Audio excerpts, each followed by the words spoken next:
Penn State football hosting Central Michigan on Saturday afternoon at Beaver Stadium, coming off of a couple of, let's say three pretty big wins for the program to start 3-0 at this point in the season. I'm Nate Bauer. We will be talking with my wonderful friend Sean Fitz, and let's get into it. Blue White Illustrated Daily Edition. Here we go.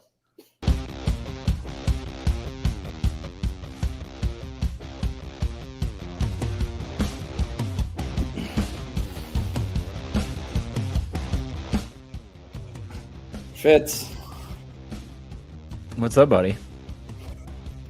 How you doing? I'm doing well. Full disclosure, it's 10 o'clock on Wednesday night. Nate's got a tea time tomorrow. So we're getting this out of the way for him. But I don't think the game preview is changing all that much. Penn State hosting Central Michigan on Saturday at Beaver Stadium. It's supposed to be a cooler front moving in, so it's going to feel like fall on Saturday, but we always welcome fall weather here. It's central Pennsylvania for a reason, I guess. Yeah. But yeah, I don't think this preview is changing between 10 o'clock on Wednesday evening and 7 o'clock on Thursday, when it will go live on YouTube. If you're viewing on YouTube, don't forget to give us a subscribe, like the video, helps us out a lot. Let's talk some Central Michigan. Yeah, it's funny. I've done two notebooks so far this week, Tuesday and Wednesday, and have noted both times. Well, Tuesday for James Franklin's press conference, there were 0 questions about Central Michigan, and on Wednesday there were at least a few. He talked a little bit about Jim McElwain, and then he talked about Lou Nichols, Central Michigan's running back, who actually has a fairly impressive resume coming into this game. What do you make of this? Right? Like Penn State is in this situation where, I think that everybody looked at the first 3 games of the season and pretty much accurately diagnosed how difficult they would be. 2 of those games coming on the road at Purdue to start the season, and then obviously last weekend at Auburn. But they got through it, and now there's this interesting intermediary, right, between now and when Penn State goes to Michigan in the middle of October. But they got to get through some games, right? So, like, where do you come in on Central Michigan? Well, winning football games is hard. I mean, like that's any player that you ever talk to, that's the first thing I think they go to is winning football games is hard. Now you have the talent advantage, I think, big time this weekend. Central Michigan kind of struggled to get going last week against Bucknell. So I mean, you've got that, and that's going to happen against MAC teams. It's going to happen against the lower levels, and I know they're FBS, but the lower levels of the lower levels of the FBS.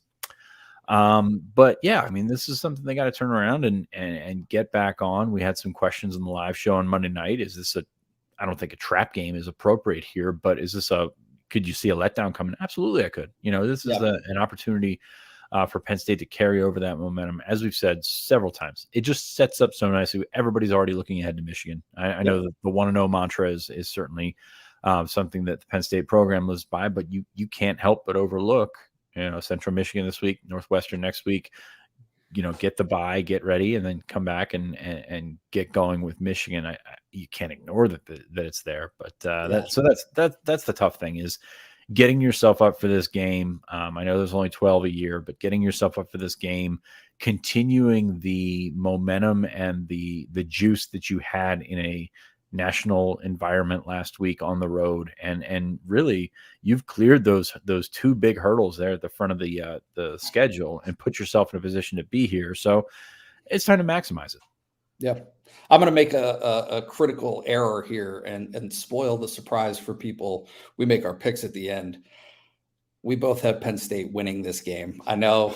Well, now they're not going to listen to the rest of the thing. Stop the YouTube.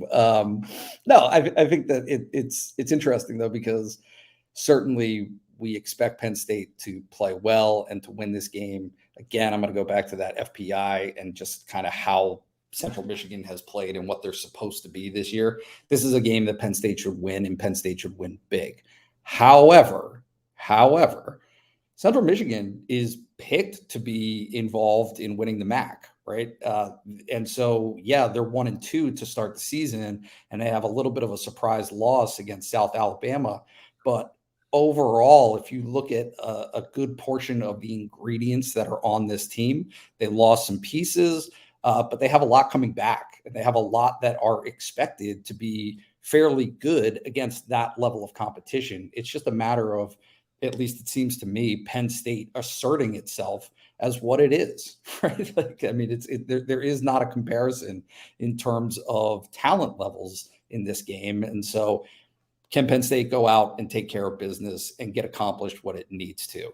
Before we dive 100% into the actual matchups of this game, we were both at practice tonight, Wednesday night. I'm just wondering if you had anything that stood out to you from Penn State. One of the, I thought last week was great with the juice, with all the yelling and screaming and things like that. This week, probably the exact opposite. Not a ton to take away from it. You saw some different approaches from coaches. I know you were watching the defense, and I know that Manny Diaz was kind of in his, I believe you called it South Beach mode.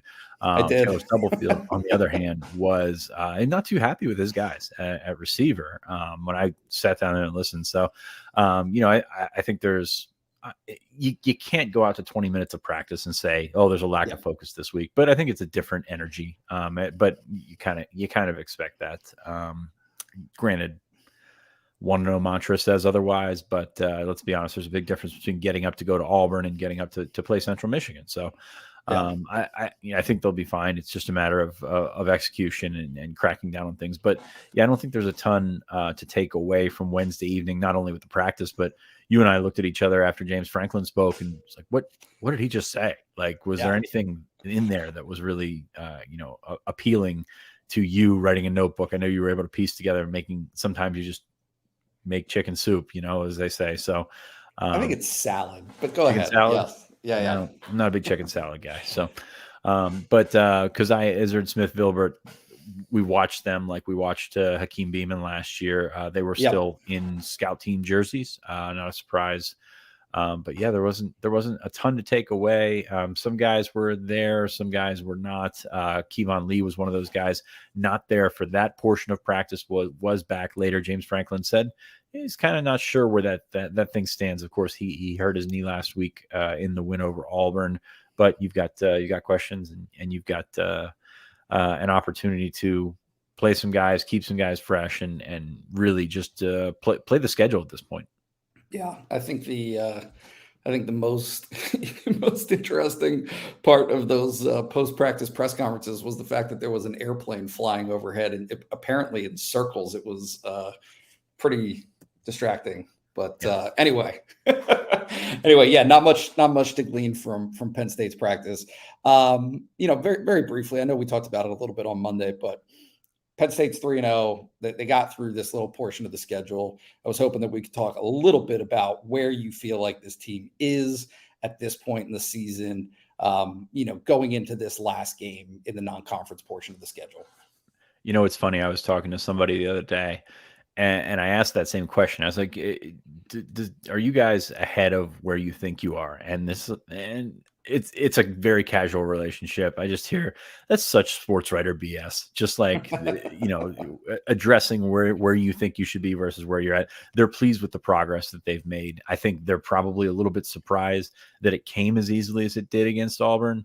And they were able to, sort of set themselves up. I use that term once again, set themselves up for this run right before that bye week. So they feel good about where they're at. I think there's still, obviously room for improvement. We talk about that offensive line and we feel, I think both you and I feel pretty good about what they've been able to do. Still got to, tighten some things up, especially at right tackle, but there's progress there and they've done it against the big guys on their schedule. So, or at least the big ones that they've played so far. They're not just running over FCS teams or MAC teams or anything like that. So I think that's something that you take away from that. They've been able to run the football.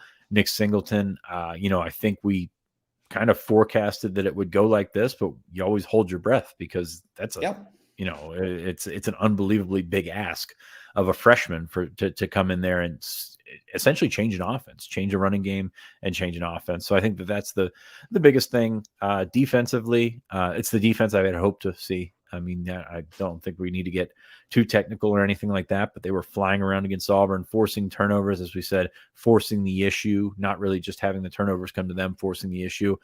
So that was fun. So Manny Diaz, his defense is, while sometimes it leaves the back end open, and there are some big plays that have come from it that have gone the other way. It's pretty fun to watch. Yeah. No, I think it a lot of this goes back to the point that I made on Monday, which is simply that it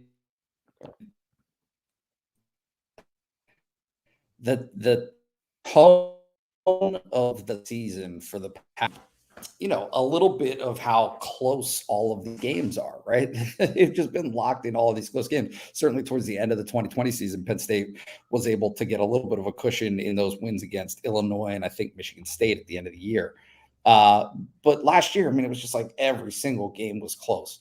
What Manny Diaz and some of these things that I think that we've seen through the first 3 weeks, what they do collectively is the opportunity for Penn State to actually take care of business and blow teams out is there, right? I'm not saying that that's a guarantee. I think that a lot of this year is going to be about proving that week in and week out. But again, having a chance to build up a lead, take advantage of it, and then just play that swarming style of defense that I think that you saw at Auburn on Saturday is a possibility now. Right? It's actually something that they can achieve.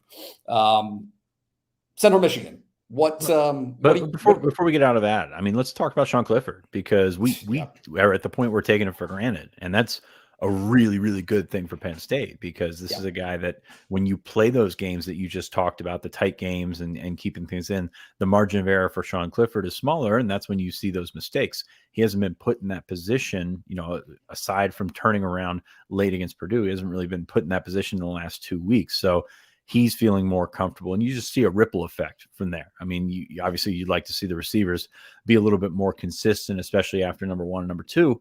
But you feel more comfortable with this offense. And I know everybody's going to want to see Drew Aller this weekend, maybe even see Christian Veillere, maybe even see Bo Prabula, who knows?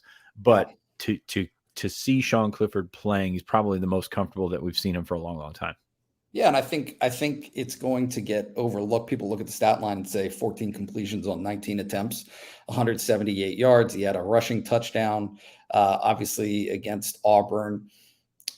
That's in 3 quarters, right? Like, he didn't have to play. He didn't have to play at the end of that game because Penn State's lead was what it was. So, I think that he was able to show that, like, it's so cliche at this point, but just the maturity, all the things that were talked about in the offseason that would be an advantage for him. And it was like, writing about it, being commenting on it, about all of those things felt so cliche. It felt so contrived to say, oh, well, with the second year in the offense, he can do so much better. Blah, all of that stuff. Here it is. This is it. It's right. Like it's all of those things are coming to fruition for him this year. Yeah, we hate it when the cliches are right, because it's so simple. Like Mr. Score more points guy over here. It's really tough to sit here and try and examine things when the simplest things are the ones that are turning the wheels, per se. So totally. I think it's been entertaining to sit back and say, Sean Clifford, you don't have to win us the Auburn game this year on the road. Give the ball to Nick Singleton, get the ball spread around, and 14 of 19 or whatever you said it was. Nobody really looked at that and said Sean Clifford should have done more. And I think that's when, if this team is going to maximize what they are capable of, Sean Clifford 14 of 19, but scoring 41 points, that's a pretty good recipe right there. Yeah. And last point, just to drop this in, because it has been such a talking point for me, at least for the last year. Nick Singleton wins Big Ten Freshman of the Week again, right? And the stat line is there: 124 yards, 2 touchdowns, right? Like, just very impressive.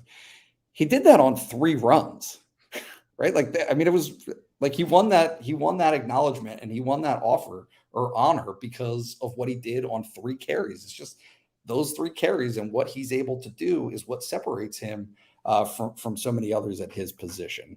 Well, we've talked about the 2020 season and how Penn State just lacked game breakers. Chris Journey couldn't play anymore. Micah Parsons setting out. Guys at those key positions where you can essentially change a football game with one play, one sack, one strip sack, one turnover, one big run, something like that. And Penn State for a long, long time was just devoid of these big time guys. And John Dotson was phenomenal, first round pick, on track through 2 weeks to be the rookie of the year in the NFL. But you need to start stacking those guys that where you can get the ball to them a little bit more regularly. And Nick Singleton, 3 games into his college career, let's not put him on the Pantheon yet, but 3 games into his college career is a guy that can change Penn State's offense the way that they call, but also change Penn State's scoring ability from basically anywhere on the field. Yeah. No doubt about it. We are going to get into objectives for Penn State against Central Michigan. We're going to talk about Central Michigan and kind of who and what they are. But before we do that, we're going to shout out our sponsor for this show. Have you been looking for a reliable source of Penn State football tickets? If you're watching this, you probably have been. Jim at TixmanJim.com, formerly PSUTixman.com, has been running his ticket exchange in Wilmington, Delaware for over 25 years. Every buyer is handled with courtesy, respect, and every ticket purchase is guaranteed. Proceeds are used to fund the Penn State AA Chapter Scholarship Fund and the PSU Levi Lamb Fund for athletic scholarships. Get your Ohio State stripeout tickets. Minnesota is coming up, homecoming, whiteout for that game. And obviously, get this game. Get Central Michigan tickets. Go to www.tixmanjim.com or email Jim directly at tixmanjim@gmail.com. Or if you're old-fashioned, want to just go straight to the phone, 302-521-8380. What do you think, Fitz? Are you going to call him? I might. Delaware number. We'll get our tickets and get ready. Noon kick on Saturday at Beaver Stadium. We're going to see what Penn State does against Central Michigan. If you're using Tixman Jim, you can see it yourself, but we're going to see what they can do against Central Michigan. I don't think it's really hard to talk about games like this, and you kind of sound like a jerk, condescending jerk when you do so. Not you personally. Usually do, but not you personally. But it's about developing depth. You remember what James Franklin said after the Ohio game, how they had planned to get Drew Aller into the game in the second quarter. I think that's going to be the plan again. Just try and get him, I don't want to call it in doubt, but get him snaps when they matter, snaps with the first offense. And you saw that last week when he went into the game, that first team offensive line was still there. I think that's part of getting them comfortable with him. And do it quickly. Score some points in the first half. Make it quick, and try to get 14 points in the first half, something like that. We talked so much about Ohio and to a lesser extent Auburn about Penn State doing what they needed to do to take care of business and actually doing it instead of tripping over themselves. And I think that's really the key this week. And in addition to playing a lot of players is to score points and score points fast. Yeah, no question about it. And mentioning Drew Aller, he is one of, let's count this, 1, 2, 3, 4, 5, 6, 7 players, right, who have played in 3 games so far this season. Let's just be honest about this is something James Franklin has talked about really for 3 months now, right? Is where Penn State is in terms of its true freshman class. They expected it to be good. It was the 7th ranked in the country, according to the On3 consensus. Like this was supposed to be a good class, and it has delivered. And so you see those guys right there. They've all played in 3 games so far this season. I would expect and highly anticipate, like, it's not really a green light, yellow light, red light conversation with these guys in particular, because that's it. They're part of the team. Nick Singleton is the top running back. Katron Allen is the second running back in terms of the rushing chart so far. Omari Evans is going to be involved. Dennis-Sutton, Zane Durant, Abdul Carter, like all of the writing is on the wall that these guys are going to play and play a lot, and that will continue on Saturday. But to the converse, there are some guys, there's a decent number of guys actually who haven't seen action at all this season. And I'm wondering if there's anybody that you're watching or interested in seeing on Saturday among that group. Among that group, it's tough. You mentioned those seven, and you said green, yellow, red. That group is like dark green. They're in a category all by Blue. themselves. Yeah. And you're watching guys like Cam Miller, the cornerback, safety KJ Winston, who I'm a big fan of as well.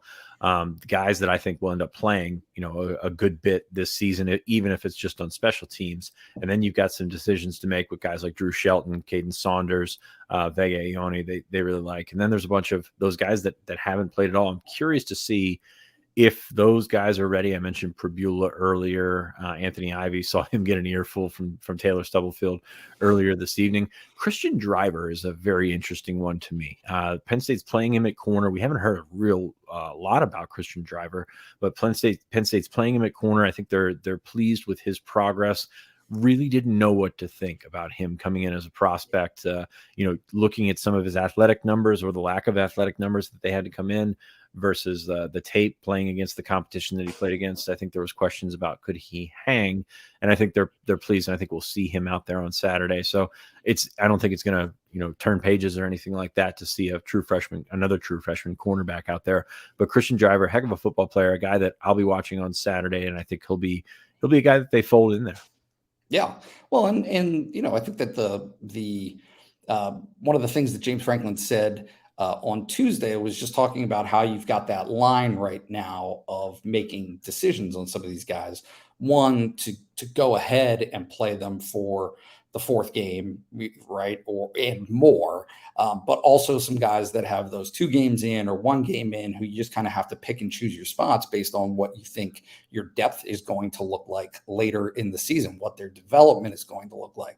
But for a lot of these guys, this is the opportunity. This is the chance to get in a game. There's no risk of burning a red shirt, right? So you just get some unencumbered action, some game reps that can help you build a foundation, right, to move forward in your Penn State career.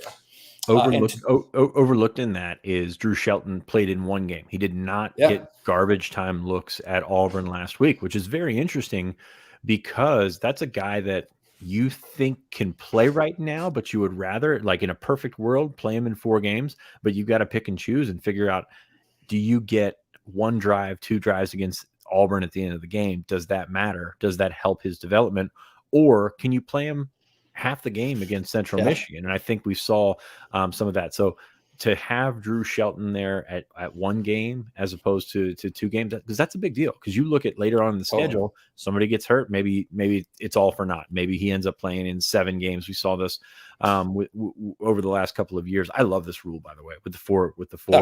It makes them feel better, and honestly, those guys that are listed at 0 games, it's an eye opener for them because these guys are not used to not playing football, and that's something that we've talked about before. These guys are a lot of times big fish in small ponds, and you come in here and college is a bucket of cold water to the face, and that's what's happening with some of these guys right now. So be interesting to see how they handle it. But Drew Shelton, and you could probably add JB Nelson, the junior college offensive lineman, to this one as well. How does he fit in with the 4 games? Because he does have 4 years to play 3. It'd be nice to get a red shirt in the front end of that. Anthony Ivy, a guy who Penn State, James Franklin, I should say, was asked about specifically on Tuesday and gave a pretty glowing review of how well he's developed and how he's come along. He was talking, I think, more about, sort of his acclimation to the program, but just in general, I think he gave pretty positive marks. Another guy to mention here, Malik McNeil, the offensive lineman, he talked about losing, I believe he said between 47 and 53 pounds while he's been on Penn State's campus. Approximately. yeah, that's right. So so those will be that whole group, right? But again, it really just does come down to Penn State being able to build up a lead that it feels comfortable enough to send all of those guys in and get them some meaningful game action. To do that, however, they're going to have to put something up on a Central Michigan team that is probably, again, with the cliches, but like, I don't think expected to be 1-2 so far this season. They lost to Oklahoma State to start the season. That was very much expected. But then they lost to South Alabama. That was not expected. So they lost those 2 games. They started there. They weren't good in the first half, I guess, against Bucknell. Ended up winning that game 41-0, but was not a pretty start for Central Michigan in that game. And so Penn State, on the flip side of this, has been rewarded. I don't know if that's the right word, but 25.5 point favorites going into this game. It'll be kind of interesting to see whether or not, like with the spread that big, that demands a decent amount of points to get there. Right. And I think that it was similar to Ohio. I think Ohio was either 26.5, 28.5, somewhere in there. So that's a lot of points, but it's not insurmountable. I think Penn State did end up covering the spread against Ohio. Jim McElwain, obviously a familiar name for college football fans, was the head coach of Florida, has been around for a long, long time. James Franklin, talked up the veteran staff that he has. They started off in a buzzsaw. Spencer Sanders from Oklahoma State just went crazy. I believe it was the Thursday night of the season. It was around when Penn State. September's been a blur. I don't know why, but September's been a blur for me. It was really an opportunity for the quarterback to put up some monster numbers. I think he had 4 touchdowns in the first half. Yeah. So they've got some things to lock down. And I mean, you look at this team, and it's a pretty typical MAC team. Daniel Richardson, undersized but very productive, as was said this week, gets the ball out quickly. 24 touchdowns against 6 interceptions last year. But this is a team under Jim McElwain, and you would expect that's really going to try and run the football. Yeah, and they do so with Lou Nichols, who is a sophomore, who actually was the top of the FBS in terms of total rushing yards last season. Like not a yards per carry thing, but he had 1,848 yards last season. This is an offense that has moved the ball. That like the national numbers for them are fairly legit. They are 33rd nationally for total offense. They're 19th in passing offense at 311 yards per game. Understanding again the competition to a certain extent in those last 2 games.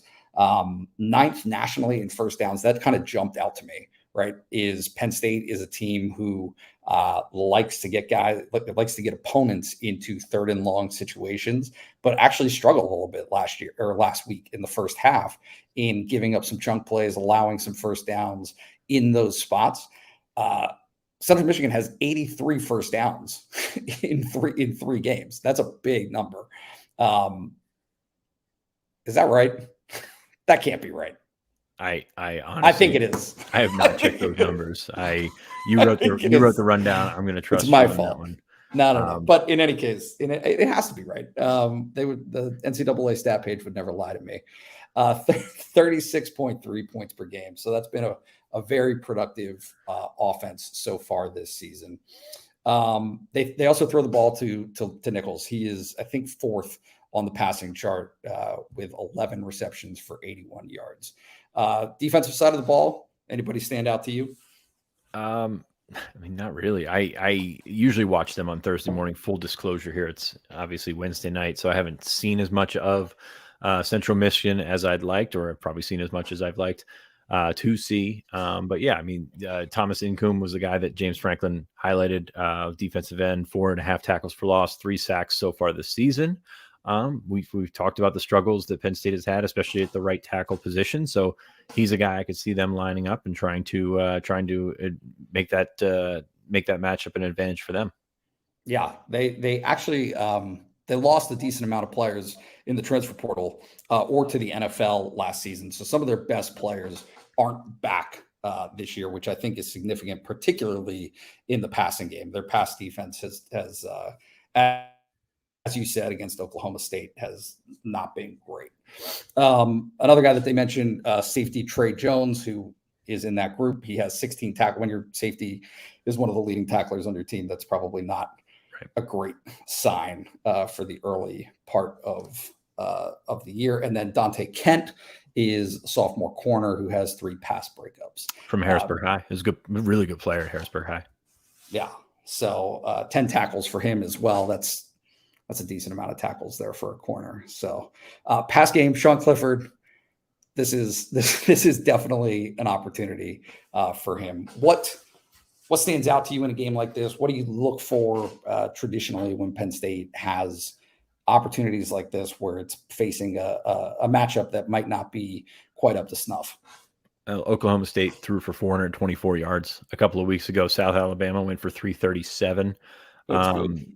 There's holes in that secondary. Let's probably saying it pretty nicely. There's holes in that secondary. There's an opportunity.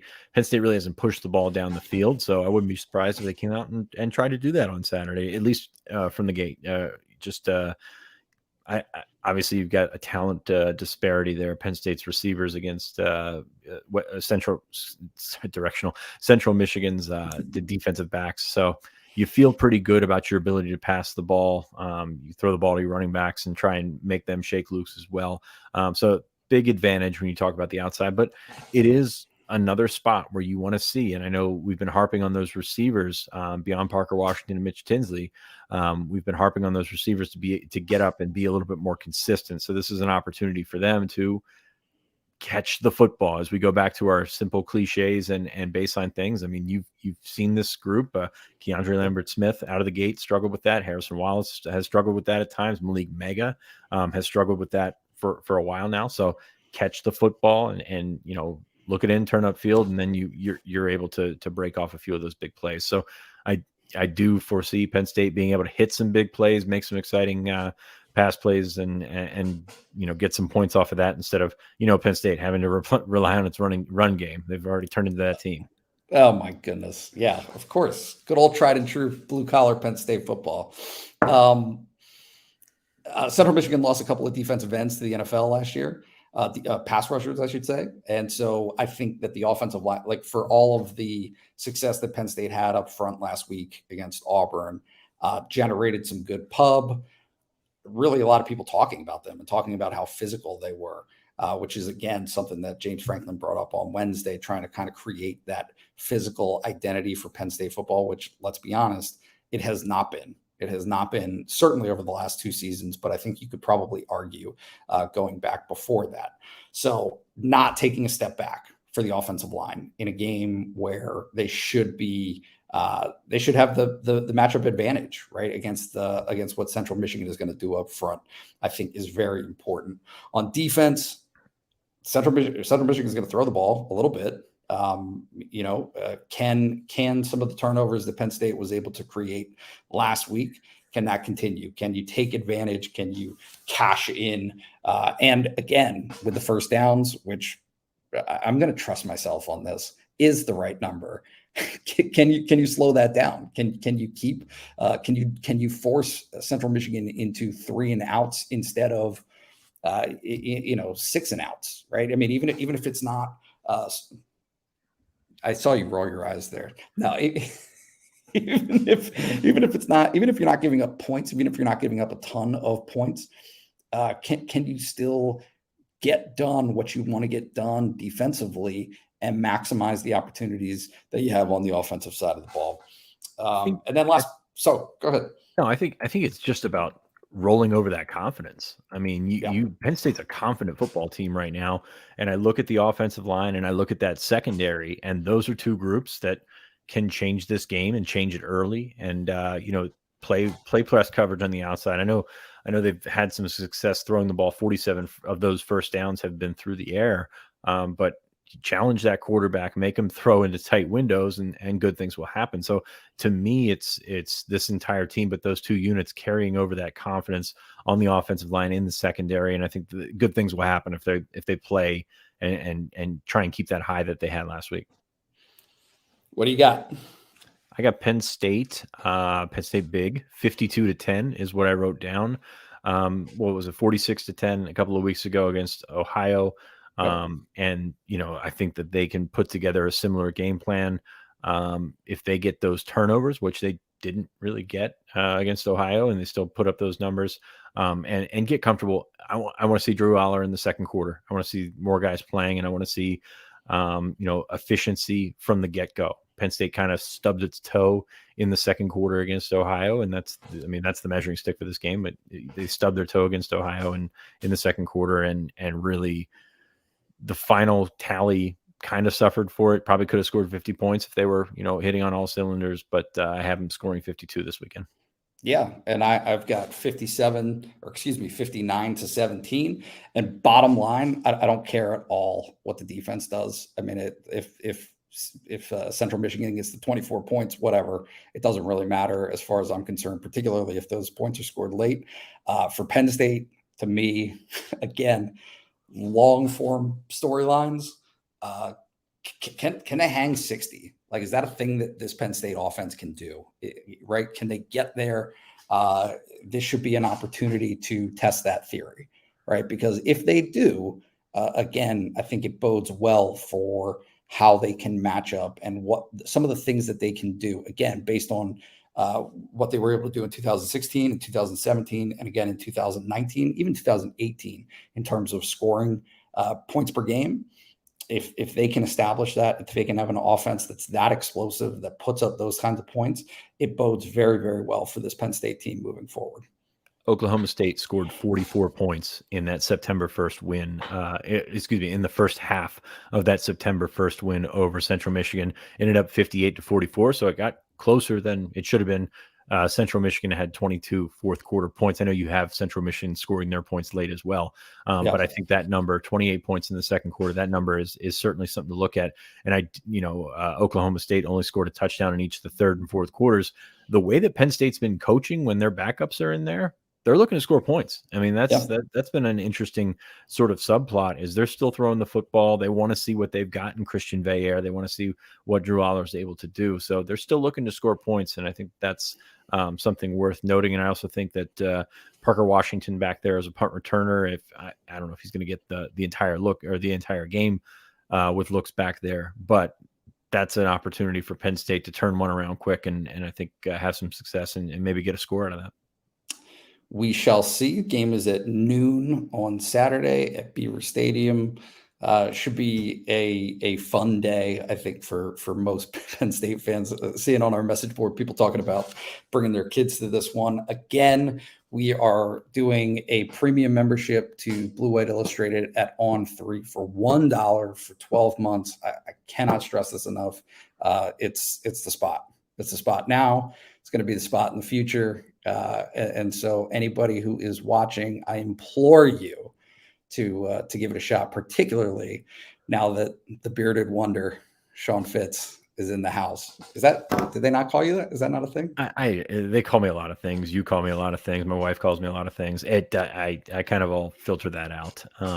But no, it's great stuff. Nate, of course, has done a really, really good job for a long time. Ryan Snyder, Greg Pickle, Thomas Frank Carr, everybody contributing to the 1-0 mantra around the website this week. Yes. Yeah, check us out for $1 for a year. Nate, I think that's pretty much all we've got. We'll be back maybe Monday. I don't know. We haven't really set up our live show for Monday. I know there's people that have been asking when we're on. Monday evenings is live. Post-game show is live. We're not a part of the post-game show because it goes on essentially right after the game. But check us out on our YouTube. Give us a subscribe. Like this video. It helps us out a lot. Can't stress that enough. And Nate, any closing remarks? Well, that's it. I promise to play good golf, and I'll report back later. Thank you so much to you, Sean, and thank you to T. Frank, who's behind the scenes on all of these shows. So that's it.